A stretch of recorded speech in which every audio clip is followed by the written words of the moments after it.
guys, and welcome back to Reading Club. So today I'm going to read you Harry Potter and the Chamber of Secrets, Chapter 6. Chapter 6, Gilderoy Lockhart. The next day, however, Harry barely grinned once. Things started to go downhill from breakfast in the Great Hall. The 4 longhouse tables were laden with tureens of porridge, plates of kippers, mountains of toast, and dishes of eggs and bacon. Beneath the enchanted ceiling, today a dull, cloudy grey. Harry and Ron sat down at a Gryffindor table next to Hermione, who had a copy of Voyages with Vampires propped open against a milk jug. There was a slight stiffness in the way she said, "Morning," which told Harry that she was still disapproving of the way they had arrived. Neville Longbottom, on the other hand, greeted them cheerfully. Neville was a round-faced and ancient-prone boy with the worst memory of anyone Harry had ever met. "Meal's due any minute. I think Gran's sending a few things I forgot." Harry had only just started his porridge when, sure enough, there was a rushing sound overhead, and 100 or so owls streamed in, circling the hall and dropping letters and packages into the chattering cloud. A big, lumpy package bounced off Neville's head, and a second later, something large and grey fell into Hermione's jug, spraying them all with milk and feathers. "Errol!" said Ron, pulling the bedraggled owl out by the feet. Errol slumped, unconscious, onto the table, his legs in the air and a damp, red envelope in his beak. "Oh no," Ron gasped. "It's all right, he's still alive," said Hermione, prodding Errol gently with the tip of her finger. "It's not that, it's that." Ron was pointing at the red envelope. It looked quite ordinary to Harry, but Ron and Neville were both looking at it as though they expected it to explode. "What's the matter?" said Harry. She sent me a howler," said Ron faintly. "You better open it, Ron," said Neville in a timid whisper. "It'll be worse if you don't. My gran sent me one once, and I ignored it, and," he gulped, "it was horrible." Harry looked from their petrified faces to the envelope. "What's a howler?" he said, where Ron's whole attention was fixed on the letter which had begun to smoke at the corners. "Open it," Neville urged. "It'll be all over in a few minutes." Ron stretched out a shaking hand, eased the envelope from Errol's beak, and slit it open. Neville stuffed his fingers in his ears. A split second later, Harry knew why. He thought for a moment it had exploded. A roar of sounds filled the huge hall, shaking dust from the ceiling. "Stealing the car! I wouldn't have been surprised if they'd expelled you. You wait till I get hold of you. I don't suppose you stopped to think what your father and I went through when we saw it was gone." Mrs. Weasley's yells, 100 times louder than usual, made the plates and spoons rattle on the table and echoed deafeningly off the stone walls.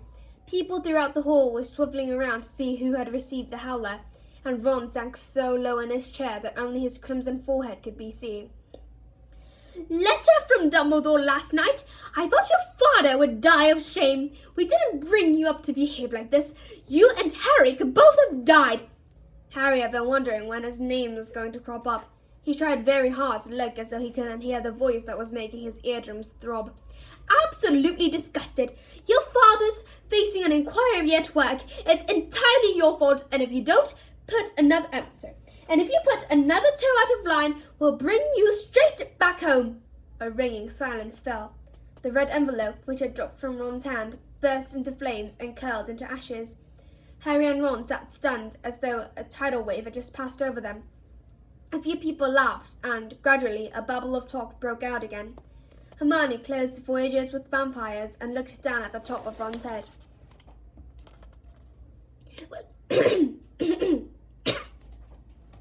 Well, I don't know what you expected, Ron, but you—" "Don't tell me I deserved it," snapped Ron. Harry pushed his porridge away. His insides were burning with guilt. Mr. Weasley was facing an inquiry at work. After all, Mr. and Mrs. Weasley had done for him over the summer. But he had no time to dwell on this. Professor McGonagall was moving along the Gryffindor table, handing out course schedules. Harry took his and saw that they had double Herbology with the Hufflepuffs first. Harry, Ron and Hermione left the castle together, crossed the vegetable patch, and made for the greenhouse where the magical plants were kept. At least the howler had done one good thing. Hermione seemed to think they had now been punished enough and was being perfectly friendly again. As they neared the greenhouses, they saw the rest of the class standing outside waiting for Professor Sprout. Harry, Ron, and Hermione had only just joined them when she came striding into view across the lawn, accompanied by Gilderoy Lockhart. Professor Sprout's arms were full of bandages, and with another twinge of guilt, Harry spotted the whomping willow in the distance, several of its branches now in slings. Professor Sprout was a squat little witch who wore a patched hat over her flyaway hair. There was usually a large amount of earth on her clothes, and her fingernails would have made Aunt Petunia faint. Gilderoy Lockhart, however, was immaculate in sweeping robes of turquoise, his golden hair shining under a perfectly positioned turquoise hat with gold trimming. "Oh, hello there," he called, beaming around at the assembled crowd. "Just been showing Professor Sprout the right way to do Doctor a Whomping Willow, but I don't want you running away with the idea that I am better than Herbology than she is. I just happen to have met several of these exotic plants on my travels." "Greenhouse 3 today, chaps," said Professor Sprout, who was looking distinctly disgruntled, not at all her usual cheerful self. There was a murmur of interest. They had only ever worked in Greenhouse 1 before. Greenhouse 3 housed far more interesting and dangerous plants. Professor Sprout took a large key from her belt and unlocked the door. Harry caught a whiff of damp earth and fertilizer mingling with the heavy perfume of some giant umbrella-sized flowers dangling from the ceiling. He was about to follow Ron and Hermione inside when Lockhart's hand shot out. "Harry, I've been wanting a word. You don't mind if he's a couple of minutes late, do you, Professor Sprout?" Judging by Professor Sprout's scowl, she did mind, but Lockhart said, "That's the ticket," and closed the greenhouse door in her face. "Harry," said Lockhart, his large white teeth gleaming in the sunlight as he shook his head. "Harry, Harry, Harry." Completely nonplussed, Harry said nothing. "When I heard, well, of course, it was all my fault. Could have kicked myself." Harry had no idea what he was talking about. He was about to say so when Lockhart went on. "Don't know when I've been more shocked. Flying a car to Hogwarts. Well, of course, I knew at once why you'd done it. Stood out a mile, Harry. Harry, Harry." It was remarkable how he could show every one of those brilliant teeth even when he wasn't talking. Sorry. "Gave you a taste for publicity, didn't I?" said Lockhart. "Gave you the bug. You got onto the front page of the paper with me, and you couldn't wait to do it again."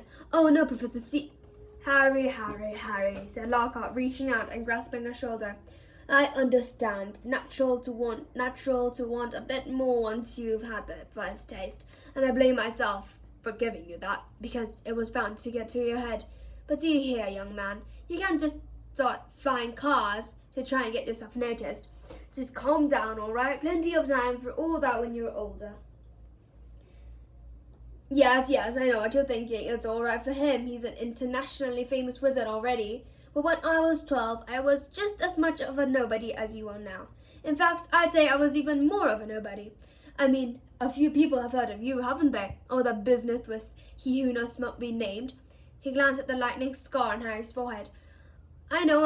It's not quite as good as winning Witch Weekly's Most Charming Smile award 5 times in a row, as I have. But it's a start, Harry. It's a start. He gave Harry a hearty wink and strode off. Harry stood stunned for a few seconds. Then, remembering he was supposed to be in the greenhouse, he opened the door and slid inside. Professor Sprout was standing behind a trestle bench in the center of the greenhouse. About 20 pairs of different colored earmuffs were lying on the bench. When Harry had taken his place between Ron and Hermione, she said, "We'll be repotting mandrakes today. Now, who can tell me the properties of mandrake?" To nobody's surprise, Hermione's hand was first into the air.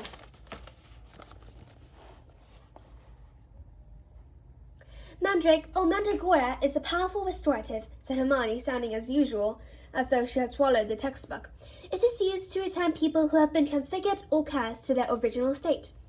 "Excellent. 10 points to Gryffindor," said Professor Sprout. "The mandrake forms an essential part of most antidotes. It is also, however, dangerous. Who can tell me why?" Hermione's hand narrowly missed Harry's glasses as it shut top again. "The cry of the mandrake is fatal to anyone who hears it," she said promptly. "Precisely. Take another 10 points, said Professor Sprout. "Now, the mandrake we have here are still very young." She pointed to a row of deep trees as she spoke, and everyone shuffled forward for a better look. 100 or so turfy little plants, purplish-green in colour, were growing there in rows. They looked quite unremarkable to Harry, who didn't have the slightest idea what Hermione meant by the cry of the mandrake. "Everyone take a pair of earmuffs," said Professor Sprout. There was a scamble as everyone tried to seize a pair that wasn't pink and fluffy. "When I tell you to put them on, make sure your ears are completely covered," said Professor Sprout. "When it is safe to remove them, I will give you the thumbs up. Right, earmuffs on." Harry snapped the earmuffs over his ears. They shut out sound completely.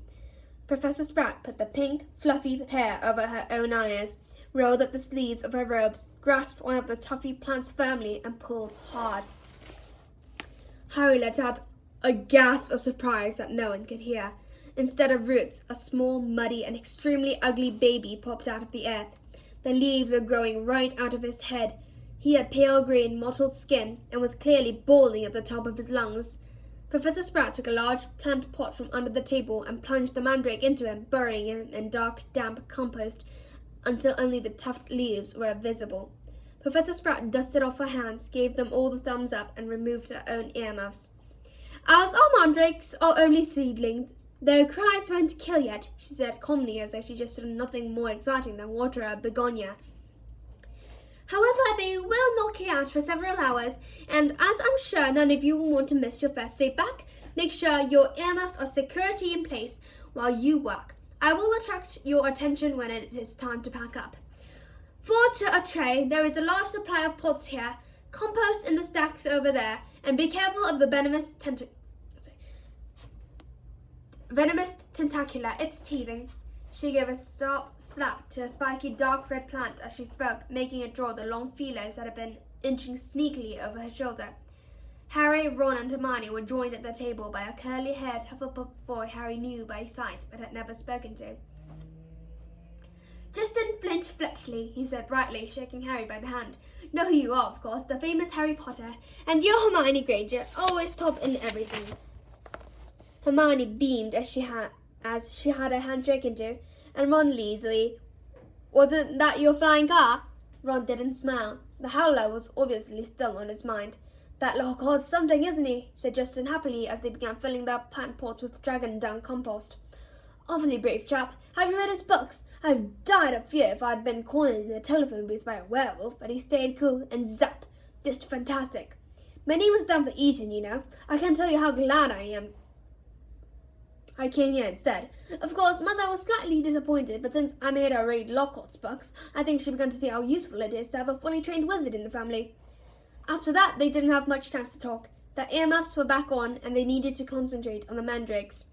Professor Sprout had made it look extremely easy, but it wasn't. The mandrakes didn't like coming out of the earth, but didn't seem to want to go back into it either. They squirmed, kicked, flared their sharp little fists, and gnashed their teeth. Harry spent 10 whole minutes trying to squash a particularly fat one into a pot. By the end of class, Harry, like everyone else, was sweaty, aching, and covered in earth. Everyone traipsed back to the castle for a quick wash, and then the Gryffindor hurried off to Transfiguration. Professor McGonagall's classes were always hard work, but today was especially difficult. Everything Harry had learned last year seemed to have leaked out of his head during the summer. He was supposed to be turning a beetle into a button, but all he managed to do was give his beetle a lot of exercise as it scuttered over the desk top, avoiding his wand. Ron was having far worse problems. He had patched up his wand with some borrowed speller tape, but it seemed to be damaged beyond repair. It kept crackling and sparkling at odd moments, and every time Ron tried to transfigure his beetle, it engulfed him in thick grey smoke that smelled of rotten eggs.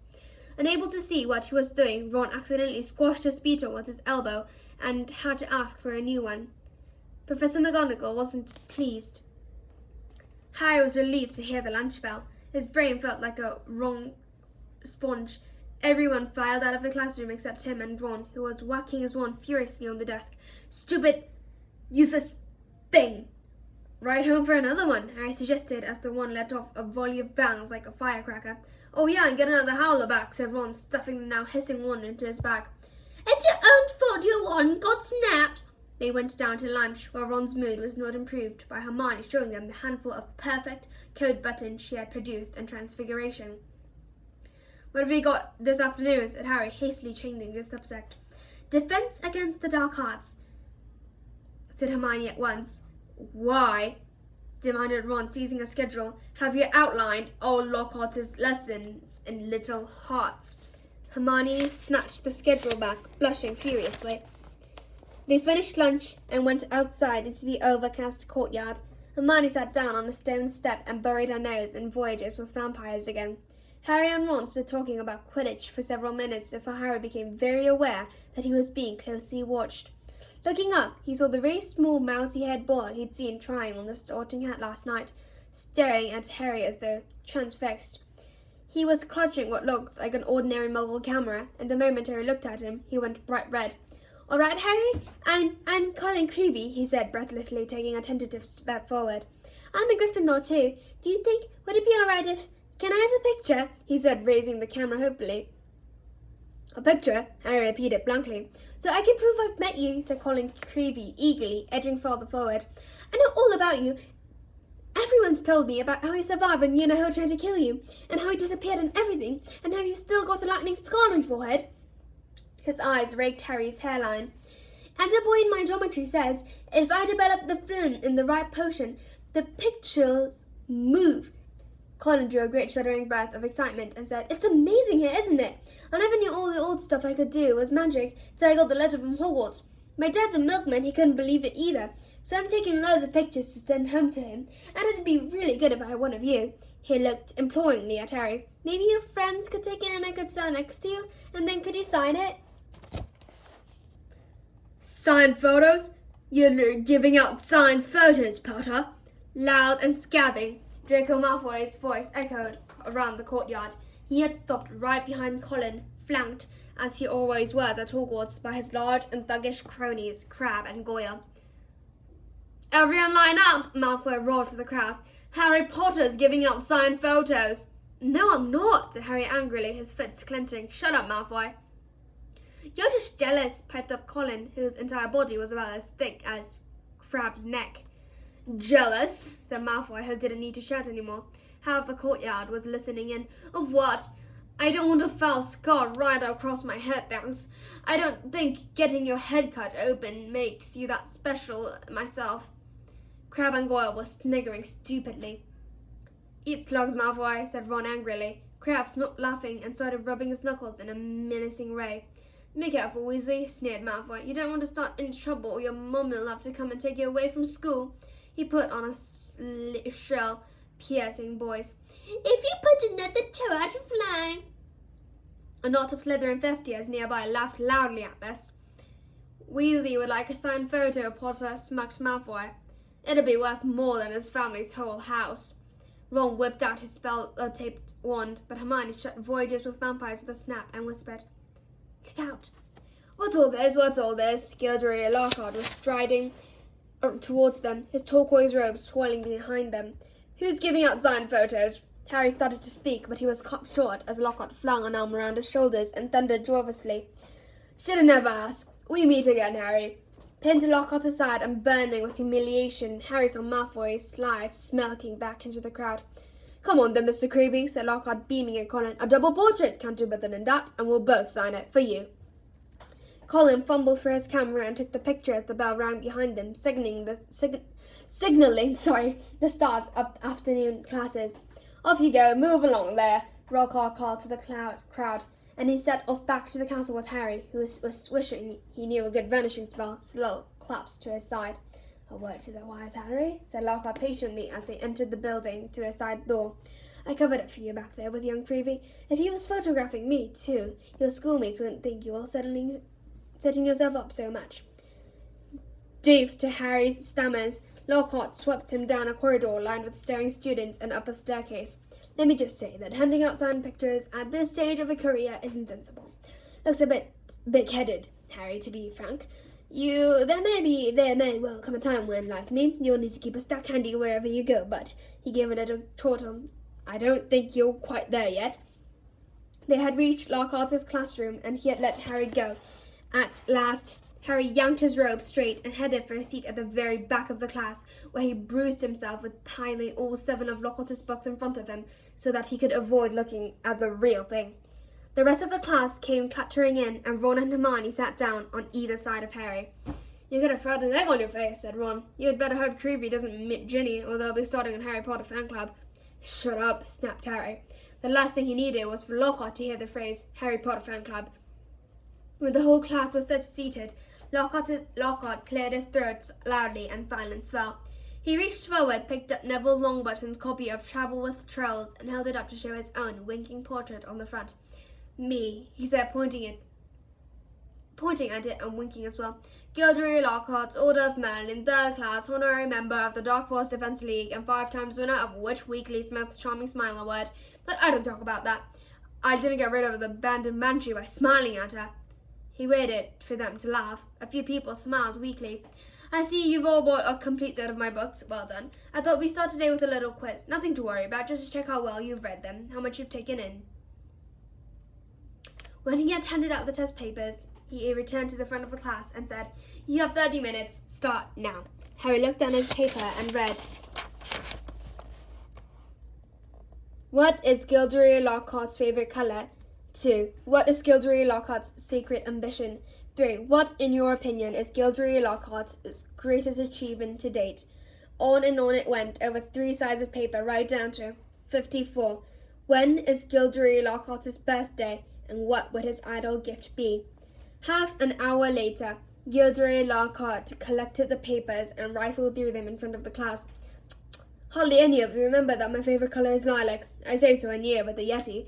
And a few of you need to read Wanderings with Werewolves more carefully. I clearly state in chapter 12 that my idol birthday gift would be harmony between all magic and non-magical people. Although I wouldn't say no to a large bottle of Ogden's Old Fire Whiskey." He gave them another roguish wink. Ron was now staring at Lockhart with an expression of disbelief on his face. Seamus Finnegan and Dean Thomas, who was sitting in front, were shaking with silent laughter. Hermione, on the other hand, was listening to Lockhart with rapt attention and gave a start when he mentioned her name. "But Miss Granger knew my secret ambition is to rid the world of evil and market my own range of hair care potions. Good girl. In fact," he flipped her papers over, "full marks. Where is Miss Hermione Granger?" Hermione raised a trembling hand. "Excellent," beamed Lockhart. "Quite excellent. Take 10 points for Gryffindor. And so, to business." He bent down and behind his desk and lifted a large covered cage onto it. "Now, be warned. It is my job to arm you against the foulest creatures known to wizard kind. You may find yourself facing a worse fear than this room. Know only that no harm can befall you while I'm here. All I ask is that you remain calm." In spite of himself, Harry leaned around his pile of books for a better look at the cage. Lockhart placed a hand on the cover. Dean and Seamus stopped laughing now. Neville was cowering in his front row seat. "I must ask you not to scream," said Lockhart in a low voice. "It might provoke them." As the whole class held its breath, Lockhart whipped off the cover. "Yes," he said dramatically. "Freshly caught Cornish pixies." Seamus Finnegan couldn't control himself. He let out a snort of laughter that even Lockhart could mistake for a scream of terror. "Yes," he smiled at Seamus. "Well, they're not very dangerous, are they?" Seamus croaked. "Don't be so sure," said Lockhart, waggling a finger annoyingly at Seamus. "Devilish, tricky little blighters they can be." The pixies were electric blue and about 8 inches high, with pointed faces and voices so shrill it was like listening to a lot of budgers arguing. The moment the cover had been removed, the air started jabbering and rocketing around, rattling the bars and making bizarre faces at the people nearest them. "Right then," said Lockhart loudly. "Let's see what you make of them." And he opened the cage. It was pandemonium. The pixies shot in every direction like rockets. 2 of them seized Neville by the ears and lifted him into the air. Several shot straight through the window, showering the black row with broken glass. The rest proceeded to wreck the classroom more effectively than a rampaging rhino. They grabbed ink bottles and sprayed the class with them, shredded books and papers, torn pictures from the walls, appended the waste basket, grabbed bags and books and threw them out the smashed window. Within minutes, half the class was sheltering under the desks and Neville was swinging from the iron chandelier and the ceiling. "Come on, now round them up, they're only pixies," Lockhart shouted. He rolled up his sleeves, brandished his wand and bellowed, "Pesky pissy pestonomy!" It had absolutely no effect. One of the pixies seized his wand and threw it out of the window too. Lockhart gulped and dived under his own desk, narrowly avoided being squashed by Neville, who fell a second later as the chandelier gave away. The bell rang and there was a mad rush towards the exit. And the relative calm that followed, Lockhart straightened up, caught sight of Harry, Ron and Hermione, who was almost at the door, and said, "Well, I'll ask you three to just nip the rest of them back into the cage." He swept past them and shut the door quickly behind him. "Can you believe it?" roared Ron, as one of the remaining pixies bit him painfully on the ear. "He just wants us to give some hands-on experience," said Hermione, immunizing the two pixies at once with a clever feeding charm and stuffing them back into their cage. "Hands-on," said Harry, who was trying to get the pixie dancing out of reach with its tongues out. "Hermione, he didn't have a clue what he was doing." "Rubbish," said Hermione. "You've read his books. Look at all those amazing things he's done." "He says he's done," Ron muttered. So that's the end of this chapter. I hope you enjoyed it, and if you did, please click many likes and subscribe Reading Club, so I'll come back later with a new and improved channel. Thank you for listening, guys.